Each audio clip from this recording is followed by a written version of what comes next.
The last time we spoke, you already told me that you are very protective of the creative process and not involving too much people, like you said, no engineer, no producer. Is that still the same, unchanged? Yeah, for this record, we did it all ourselves and mixed it ourselves. Yeah. It's just, it's such a slippery slope. Why change something that you love just how it is, I think we had enough of a progression just in our personal lives that would be enough of a growth that would show through on the record that we didn't. I think it'd be too much if we had even an engineer to help us make it sound more professional, It was a scary thing, and we were asked a couple times by our management if we wanted to work with a producer, and I think we entertained the idea for about 3 minutes and then ran the other direction, and we're lucky enough to be with. It's a really unique situation to be with a major label like Island, and to have them let you do whatever you want. I mean, we made this record in my kitchen, handed it to them, and they said, okay, we'll release it. They didn't ask us to change a thing. So it's like, that's unheard of in today's musical world. I mean, I do not know of another band in that situation, so we feel really lucky. We're really grateful to have people around us who really believe in what we're doing, And when they signed us, they said flat out that they just trusted us as a band to make the right decisions, and they try to help guide us here and there, but not even really anymore. We don't really hear from them. We just hand them our work and they put it out. It's kind of the best scenario you could ask for. So no deadlines, no people breathing down your neck and stuff like that? No, I mean, there are, once we decide we want to make a record, this last record we pretty much finished and then told them we had a record for them and kind of surprised them with it. And we did that because we didn't want pressure from the label. Like, every time we finished a song, they would want to hear it and, that sort of thing. I don't know if that would be the case, but we just didn't want to take that risk. So we just went about our own business, kind of kept it a secret and recorded it. Mm-hmm. And of course there's deadlines once you say you have an album and then you make the release date, and you have deadlines, so we have to do a music video and the artwork needs to be done by this time and that sort of thing, but and it's those all are things kind of under our control. Yeah, you're still doing the music videos also by yourself, and No. no?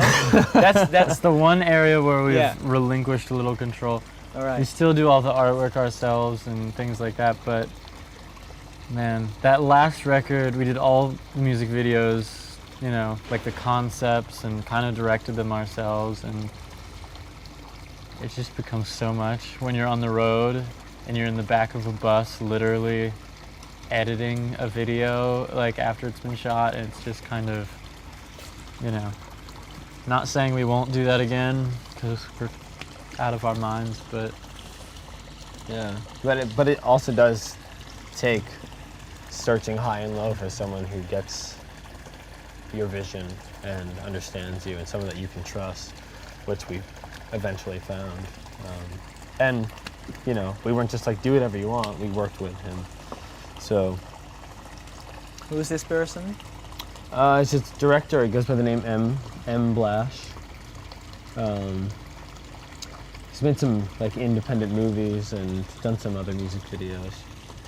But we met him in New York, and he just seemed to really understand what we were as a band. He's been wanting to make music videos for us since the first album was released. So he's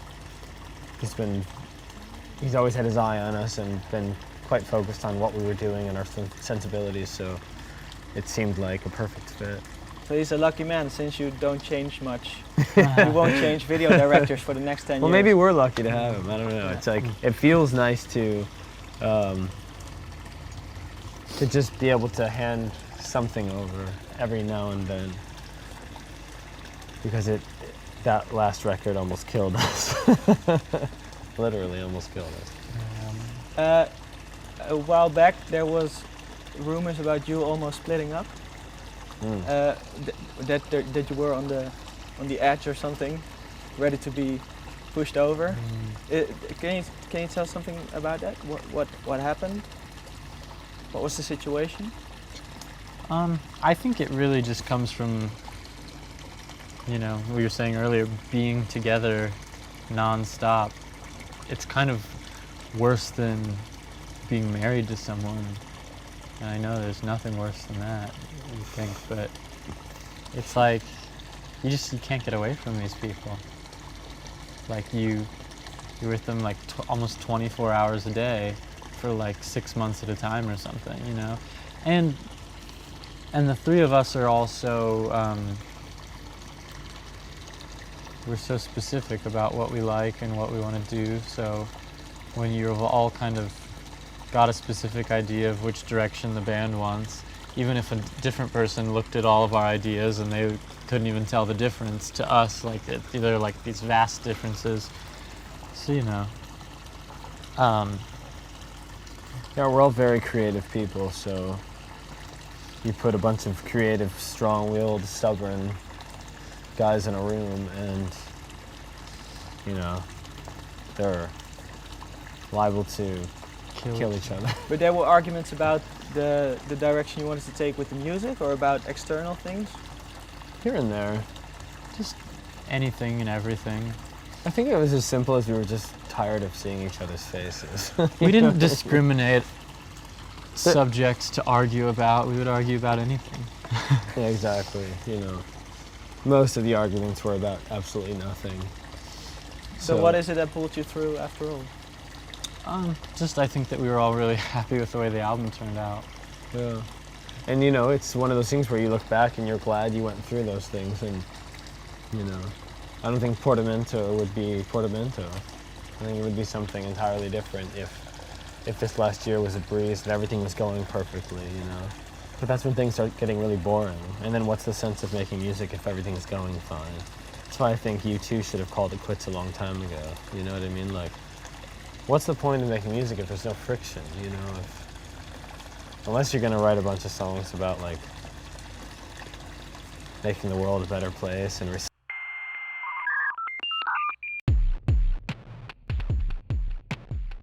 think that the friction is there sometimes and can be there whenever you don't want it to be there. Do you ever take into account the possibility that it could be the last record, for example? Or is that... I think that's a constant thought. You never know. Is it a realistic thing? Could this be the last Of record? course. I still don't think we're out of the woods, you know. As soon as one problem ends, another begins. That's just how it goes. But you know, I think I prefer things that way. You know, it makes, when everything's comfortable and nice, you don't have to think at all. And so this makes you think, and it makes you, you know, sort of flex your creative muscles in a way. And I just think it makes for more interesting individuals and therefore a more interesting band with more interesting music. So as much of a pain in the ass as it is when it's going on, you know, there's always a strength and like a freshness afterwards that kind of takes us a long way. So I think we welcome the hardship as well as the good things that come our way. What's the next big hurdle then? Well, we're just releasing this record, and then it all begins again. You know, we start touring for another 2 years or something. Just terrifying, but Probably start making the next record on the next day off we have. you know.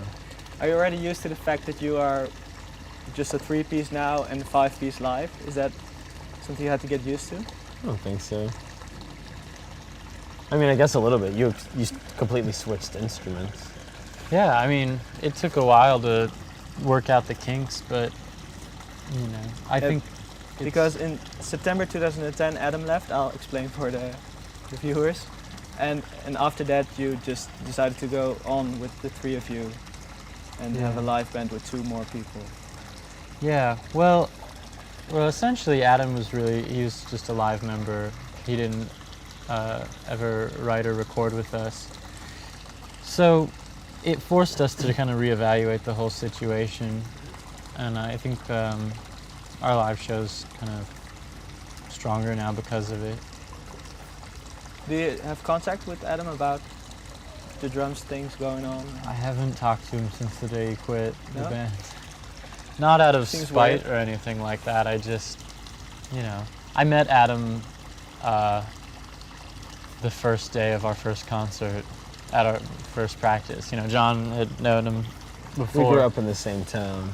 But, you know, to me, Adam was kind of a coworker, you know. I mean, we were friends, I guess, but, you know, I miss a lot of coworkers sometimes from the But- past. Him leaving forced you, or you had to make the decision to switch instruments. So it's quite a big impact. Yeah, And you know, I wonder if he hadn't left, if eventually we wouldn't have sort of made this sort of switch eventually anyway, because it kind of makes a lot of sense right now for where we are. We might not have come to that conclusion so quickly if he hadn't, but I think eventually we probably would have. You know, Jacob's first instrument is the synthesizer, so it wasn't this new thing that he had to learn. It was come second nature to him, you know. I mean, really, it was, you know, I picked up a guitar for the first time because of this band, you know, so after the last tour we did where I played guitar, 3 weeks later I'd forgotten how to play all of our songs. how's life currently outside of the band? Is there a life outside of the band? Not really. Yeah, not right now. And how's Holiday Records, Oh my. your record label? I don't know. I thought it was sort of on a downward spiral earlier this year, but there's some things coming up pretty soon, I think, that are going to be really exciting. But they don't take too much time. You can just. Well, they do and they don't, but I have some other friends that are working on it with me that help a lot. So are there things we should know about coming out? I can't say just yet, No. but if you're interested, keep an eye out for that. Holidayrecords.net it is, right? Yep. Okay, last question. What is it you want to leave behind with your band? Just a bunch of good songs. It's simple as that. We started with a goal. We wanted to write a bunch of good songs, and I can't imagine our goal changing from that, you know. Good songs in a cloud of smoke, a cloud of dust. I think Adam said the last time, I hope people will say, I wish they had made more records. Really? Adam said that? Yeah. That's funny, coming from him, who never wrote a single line on any of our albums. Well, Or perhaps you said it then, I don't know. No, I can see Adam saying that. Well, thanks a lot. It's very smart. Thank you.